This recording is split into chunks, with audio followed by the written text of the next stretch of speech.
നമസ്കാരം, ഞാൻ Ravi Palakkad. AC washing മെഷീൻ്റെയൊക്കെ ബോർഡ് റിപ്പയർ ചെയ്യുന്ന ആളാണ്.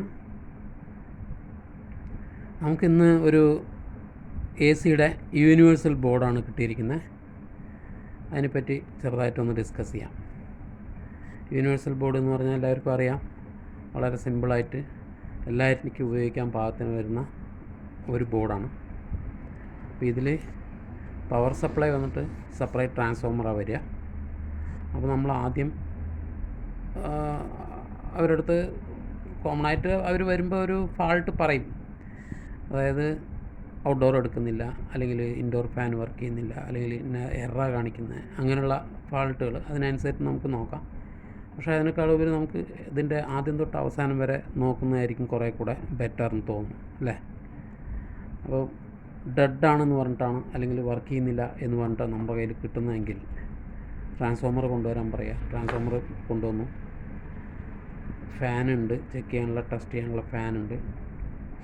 അപ്പോൾ ആദ്യം നമ്മളൊരു കാര്യം ചെയ്യാം, ഫ്യൂസ് ഉണ്ടെങ്കിൽ ഫ്യൂസ് ചെക്ക് ചെയ്യാം. ഇത് കണ്ടിന്യൂറ്റി മോഡിലിട്ടിട്ടുണ്ട്, ഫ്യൂസ് കറക്റ്റാണ്, അതിൽ കുഴപ്പമില്ല. ഇനി അടുത്ത് നമുക്ക് ചെക്ക് ചെയ്യേണ്ടത് ഇതിൻ്റെ ട്രാൻസ്ഫോമർ. ഇതിൻ്റെ റെഡും ബ്ലാക്ക് രണ്ട് ഇതുണ്ടാവും. റെഡാണ് അതിൻ്റെ പ്രൈമറി ഒന്ന് ചെക്ക് ചെയ്യാം.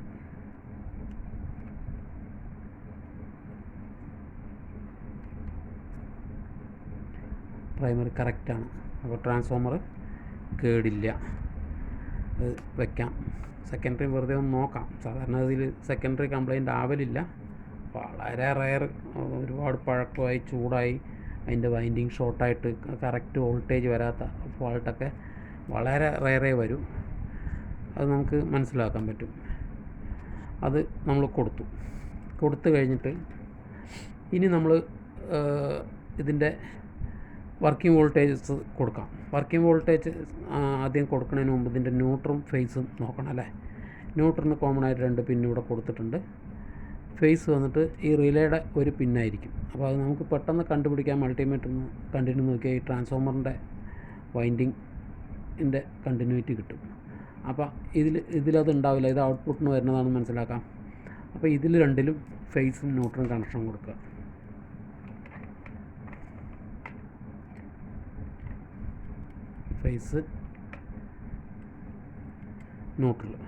ഫേസ് ന്യൂട്രൽ കൊടുക്കുമ്പോൾ എപ്പോഴും ഡയറക്റ്റായിട്ട് കൊടുക്കുന്നതിന് പകരം ഒരു സീരീസ് ലൈറ്റ് വഴി കൊടുക്കുന്നതായിരിക്കും സേഫ്. കാരണം എന്തെങ്കിലും ഷോർട്ട് ഉണ്ടെങ്കിൽ നമുക്ക് ഇത് പ്രൊട്ടക്റ്റ് ചെയ്യാൻ പറ്റും. ബൾബ് ബ്രൈറ്റ് ആകുമ്പോൾ നമുക്ക് മനസ്സിലാക്കാൻ വേറെ എന്തെങ്കിലും ഷോർട്ട് ഉണ്ട് എന്നുള്ളത്. ഡയറക്റ്റ് കൊടുത്താൽ അതറിയില്ല, ഫ്യൂസും ഇതൊക്കെ വെറുതെ ബ്ലാസ്റ്റായി പോകും, ചിലപ്പോൾ സ്പാർക്ക് ആവാനൊക്കെ ചാൻസ് ഉണ്ട്. അതുകൊണ്ടായി പറയുന്നത്. അപ്പോൾ ഇത് കൊടുത്തു. ഇനി ഇത് ഇൻഡോറിൻ്റെ മോട്ടറൊന്ന് നമുക്ക് കൊടുത്തു. ഇത് ഡെഡായിട്ട് വന്നതായിരുന്നു. ഞാനത് ഫൈൻഡ് ഔട്ട് ചെയ്ത് കറക്റ്റ് ചെയ്തിട്ടുണ്ട്. ഇതിൻ്റെ ഈ 4 ഡയോഡ് പോയതായിരുന്നു. അത് ഞാൻ മാറ്റിയിട്ടിപ്പോൾ വർക്കിംഗ് കണ്ടീഷനാണ്. അപ്പോൾ അത് വരാൻ ചാൻസ് ഉള്ള കാര്യങ്ങൾ നമുക്ക് നോക്കാം. ഇപ്പം ഞാൻ അത് ഓൺ ചെയ്യാൻ പോവാം. ഓണായി, ഓട്ടോ മോഡിൽ ഓണാണ്. ഓഫ്, വീണ്ടും ഓട്ടോ മോഡിൽ ഓണാണ്. ഓണെന്ന് പറഞ്ഞാൽ നമ്മുടെ ഇൻഡോർ മോട്ടർ വർക്ക് ചെയ്യുന്നുണ്ട്. നമുക്ക് ഇതിൻ്റെ ഔട്ട്പുട്ട് അറിയാൻ വേണ്ടിയിട്ട് ഒരു എക്സ്ട്രാ ഒരു ബൾബിലേക്ക് കണക്ഷൻ കൊടുക്കാം. അതിന് മുമ്പ് ഇതൊക്കെ ഒന്ന് ഡിസ്കസ് ചെയ്യാം, അല്ലേ?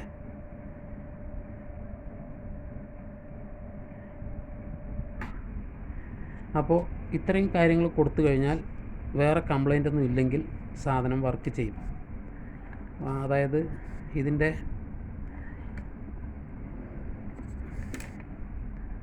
ഞാൻ ഈ പറഞ്ഞ ന്യൂട്രൽ ഫേസ് ഇപ്പോൾ എടുത്ത് മാറ്റാം. തൽക്കാലം നമുക്ക് ചെക്ക് ചെയ്യുമ്പോൾ ലാസ്റ്റ് കൊടുക്കാം. അതായത് ഇത് പ്രൈമറി, ഇത് ട്രാൻസ്ഫോമറിൻ്റെ സെക്കൻഡറി. ഈ സെക്കൻഡറി പിന്നെ ഇത് ഈ പോയിൻറ്റിലാണ് വരുന്നത്. ഈ പോയിൻ്റ് 4 ഡയോഡ് ഇട്ട് ബ്രിഡ്ജ് റെക്ടിഫയർ വഴി അതിനെ ഇതിൽ നിന്ന് വരുന്ന ഈ ട്രാൻസ്ഫോമറിൻ്റെ ഔട്ട്പുട്ടിൽ വരുന്ന 12 വോൾട്ട് AC-നെ റെക്ടിഫൈ ചെയ്ത് DC ആക്കി ഇത് ഈ കപ്പാസിറ്റർ വഴി ഫിൽട്ടർ ചെയ്ത് നമുക്ക് തരും. അപ്പോൾ ഈ പോയിൻറ്റിൽ, അതായത് ഈ കപ്പാസിറ്ററിൻ്റെ നെഗറ്റീവും പോസിറ്റീവിലും പോയിൻറ്റിൽ നമുക്ക് 12 വോൾട്ട് കിട്ടണം. അപ്പോൾ അങ്ങനെയാണെങ്കിൽ ഇത്രയും ഭാഗം കറക്റ്റ് എന്നർത്ഥം. ഈ 12 വോൾട്ട് കിട്ടിയതിന് ശേഷം ഇത് ഒരു റെഗുലേറ്റർ ട്രാൻസിസ്റ്ററാണ്, റെഗുലേറ്റർ ഐ സി ആണ് ശരിക്കും ട്രാൻസിസ്റ്ററിൻ്റെ ഷേപ്പിലുള്ള സാധനം. അപ്പോൾ 7805 എന്ന് പറഞ്ഞാൽ കോമൺ ആയിട്ട് വരുന്ന റെഗുലേറ്ററാണ്. അപ്പോൾ ഇതിൻ്റെ ഒരു പിന്നിലേക്കാണ് നമ്മൾ ഈ 12 വോൾട്ട് കൊടുക്കുന്നത്. ഈ 12 വോൾട്ട് ഇതാ ഇവിടെ. അപ്പോൾ ഇതിൻ്റെ സെൻറ്റർ പിന്ന് നെഗറ്റീവ് ആയിരിക്കും, അടുത്ത പിന്നിൽ വന്നിട്ട് 5 വോൾട്ട് നമുക്ക് ഔട്ട്പുട്ട് കിട്ടും. അപ്പോൾ ആ കിട്ടുന്ന ഔട്ട്പുട്ട് വോൾട്ടാണ് നമ്മുടെ ഈ സിസ്റ്റം വർക്ക് ചെയ്യാൻ, അതായത് ഈ ഐ സിയും ഈ സ്വിച്ചിങ്ങും ഒക്കെ വർക്ക് ചെയ്യാൻ വേണ്ടി നമുക്ക് ഉപയോഗിക്കുന്നത്. അപ്പോൾ ഈ സിസ്റ്റവും ഇതും ചേർന്നിട്ടാണ് ഡിസ്പ്ലേ വർക്ക് ചെയ്യുന്നത്. അപ്പോൾ ഇത്രയും ഭാഗങ്ങൾ ഇതിൽ നിന്ന് ഔട്ട്പുട്ട് കിട്ടിക്കഴിഞ്ഞാലേ ഈ 2 റിലേസും വർക്ക് ചെയ്യുള്ളൂ. അതായത് ഈ റിലേ ഇതാ ഇത് നമ്മുടെ കംപ്രസറിലേക്ക് വരുന്ന മെയിൻ റിലേ. ഇത് രണ്ടും ഫാനിലേക്ക് വരുന്ന റിലേ, ഫാനിലേക്ക് ഇത് വരുന്ന റിലേ. ഇതും ഫാനിലേക്കുള്ളതാണ്. ഇതിൻ്റെ സ്പീഡ് കൺട്രോൾ ചെയ്യാനുള്ളതാണ്, ഫാനിൻ്റെ തന്നെ സ്പീഡ് കൺട്രോൾ ചെയ്യാനുള്ള സിസ്റ്റമാണ്. കോമൺ ആയിട്ട് സ്വിച്ചിങ് വന്നിട്ട് ഈ ട്രയാക്ക് വഴിയാണ് കൊടുത്തിരിക്കുന്നത്. അപ്പോൾ ഇത് ഓണായി കഴിഞ്ഞാൽ ഫാൻ വർക്ക് ചെയ്യും. സപ്പോസ് എന്നിട്ട് ഇത് ഓണായിട്ടും വർക്ക് ചെയ്യുന്നില്ലെങ്കിൽ ഈ കപ്പാസിറ്റർ കംപ്ലയിൻ്റ് ഉണ്ടാവും. 1.5 MFTയുടെ കപ്പാസിറ്റർ കംപ്ലയിൻ്റ് ആയാലും ഫാൻ വർക്ക് ചെയ്യാതിരിക്കും. അപ്പോൾ വേണമെങ്കിൽ വെറുതെ ബ്ലോവറിലൊന്ന് തള്ളി കൊടുത്താൽ, അല്ലെങ്കിൽ ഫാനൊന്ന് ഓടിച്ചു കൊടുത്താൽ ഓടും. അപ്പോൾ അങ്ങനെയാണെന്നുണ്ടെങ്കിൽ നമുക്ക് ഉറപ്പിക്കാം ഈ കപ്പാസിറ്റർ തന്നെയാണ് കംപ്ലയിൻ്റ് എന്ന്. പിന്നെ ഇതിൽ വരുന്നത് ഈ 2 റിലേസാണ്. റിലേസ് അല്ല, സെൻസേഴ്സ്.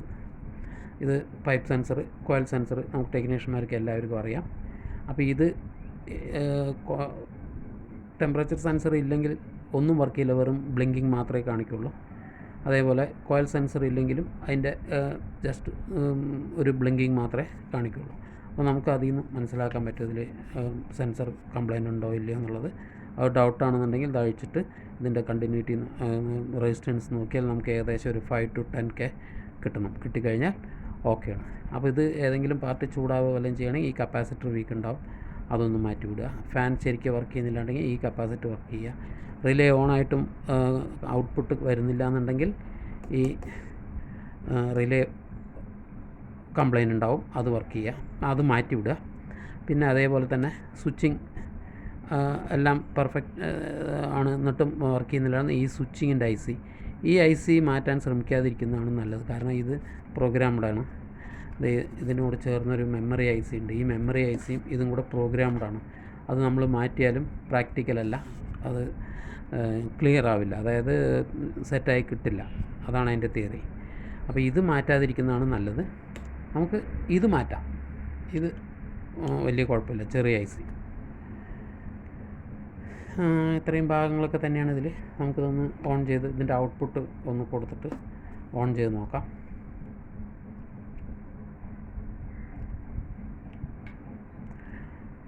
ഇതിൽ നമ്മൾ ഇൻപുട്ട് കൊടുക്കുന്ന പിന്നാണ്, ഇത് ഔട്ട്പുട്ട് കൊടുക്കുന്നത്. ന്യൂട്രൽ 2 പിന്നുണ്ട്, അതിൽ ഒരു പിന്നിൽ ഔട്ട്പുട്ടും അതൊന്ന് ഔട്ട്പുട്ടിൻ്റെ ഇത് ഞാനൊരു ബൾബിലേക്ക് കണക്ഷൻ കൊടുക്കാം. കൊടുത്തു.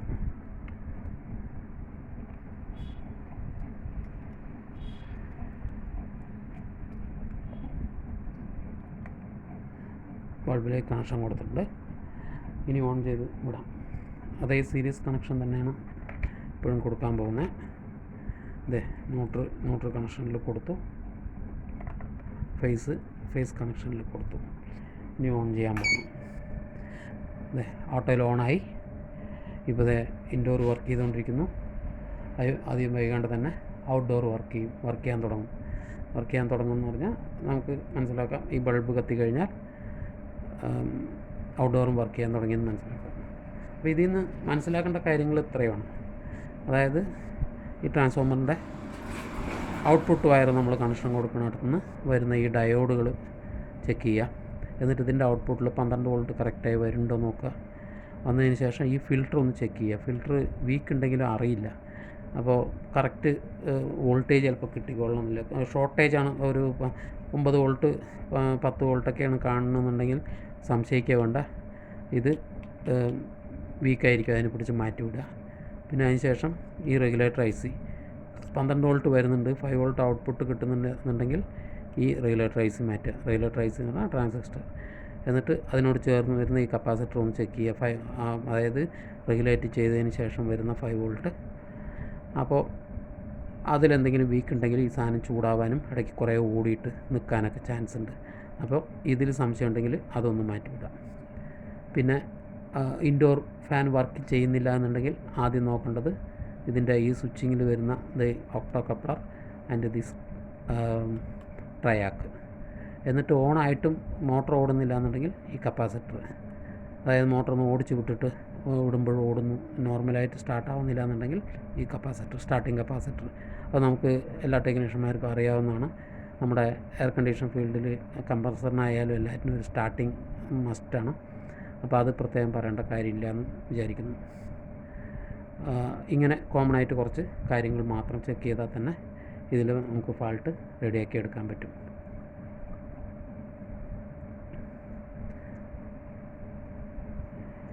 മൂന്ന് മിനിറ്റ് സമയം എന്തായാലും എടുക്കുമല്ലോ ഇത് ഓൺ ആവാൻ. ഇപ്പോൾ കറക്റ്റാണ്, ഓട്ടോ മോഡിലാണ് കിടക്കുന്നത്.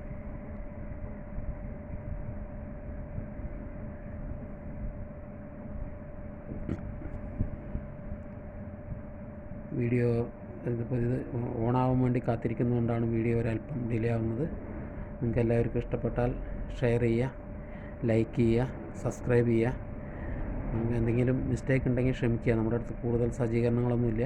ഞാൻ ചെയ്യുന്ന ജോലി മറ്റുള്ളവർക്കും കൂടെ ഉപകാരപ്പെടുകയാണെങ്കിൽ ആയിക്കോട്ടെ എന്നുള്ള ആ ഒരു മോട്ടീവോട് കൂടിയാണ് ചെയ്യുന്നത്.